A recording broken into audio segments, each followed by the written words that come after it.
இலங்கையில் தற்பொழுது ஒரு பாரிய சுற்றி வளைப்பு நடவடிக்கையானது ஆரம்பமாகியுள்ளது. அதன் அடிப்படையில் நேற்றைய தினம் மட்டும் கிட்டத்தட்ட 80க்கும் மேற்பட்ட வெளிநாட்டவர்கள் கைது செய்யப்பட்டிருக்கிறார்கள்.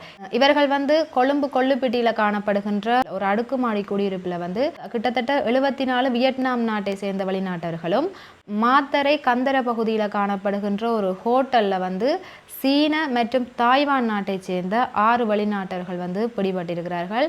இவர்கள் அனைவரும் சுற்றுலா விசாவில் இலங்கைக்கு வருகை தந்து பாரிய அளவான ஆன்லைன் நிதி மோசடியில் ஈடுபட்டது அம்பலமாகியுள்ளது. இந்த தகவலை முடிந்தளவு பகிர்ந்து கொள்ளுங்கள். காரணம் இந்த காணொலியை எடுத்து வந்ததற்கு ஒரு மிக முக்கியமான ஒரு காரணமானது காணப்படுகின்றது. குறிப்பாக இந்த வெளிநாட்டர்கள் தங்கியிருந்த அந்த ஹோட்டலாக இருக்கட்டும் அல்லது அந்த அடுக்குமாடி குடியிருப்பாக இருக்கட்டும், அதனை வைத்திருந்த உரிமையாளர்களுக்கு தான் தற்பொழுது பிரச்சனை. அந்த 80 வெளிநாட்டர்களும் தங்கி இருந்தது ஒரு சாதாரண வீட்டு உரிமையாளரினுடைய சொத்தில் தான்.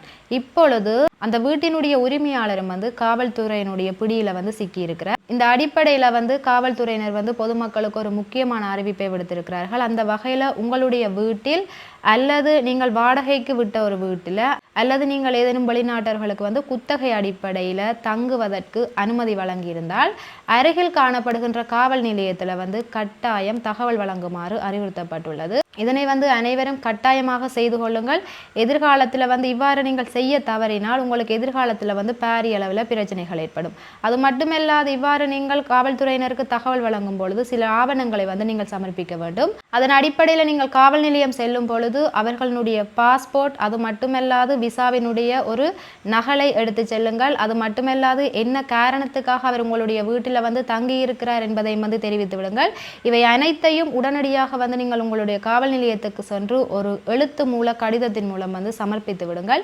இவ்வாறு நீங்கள் செய்வதன் ஊடாக எதிர்காலத்தில் அவர்கள் ஏதேனும் ஒரு மோசடிகளில் இடம்பெறுகின்ற சந்தர்ப்பத்தில் உங்களை நீங்கள் பாதுகாத்துக் கொள்ளக்கூடிய வகையில் காணப்படும். இவ்வாறு நீங்கள் செய்ய தவறுகின்ற சந்தர்ப்பத்தில் அவர்கள் ஏதேனும் மோசடிகளில் பிடிபடுகின்ற சந்தர்ப்பத்தில் நீங்களும் அதற்கு உடந்தையாக இருந்ததாக எண்ணி எதிர்காலத்தில் நீங்களும் சிறைக்கு செல்ல வேண்டிய ஒரு நிலையானது ஏற்படும். தற்காலங்களில் இவ்வாறு பல்வேறு இந்த வெளிநாட்டு சம்பவங்களானது இடம்பெறுகின்றது. அதாவது அதிகளவான மக்கள் தங்களுடைய பணத்தை இழந்து கொண்டு வருகிறார்கள். நேற்றைய தினமும் நான் ஒரு காணொலியானது பதிவேற்றியிருந்தேன். அதாவது 10 மில்லியன் ரூபாய்க்கு மேற்பட்ட தொகையை ஒரு கண்ணிமைக்கும் நொடியில் ஒரு பிரபல வங்கியில் இருந்த ஒரு தனியார் கணக்கில் இருந்து வெவ்வேறு கணக்குகளுக்கு அவருடைய அனுமதியின்றி மாற்றப்பட்டுள்ளது. வங்கியும் தாங்கள் இதற்கு பொறுப்பு கூற முடியாது என்று மறுத்துள்ளார்கள்.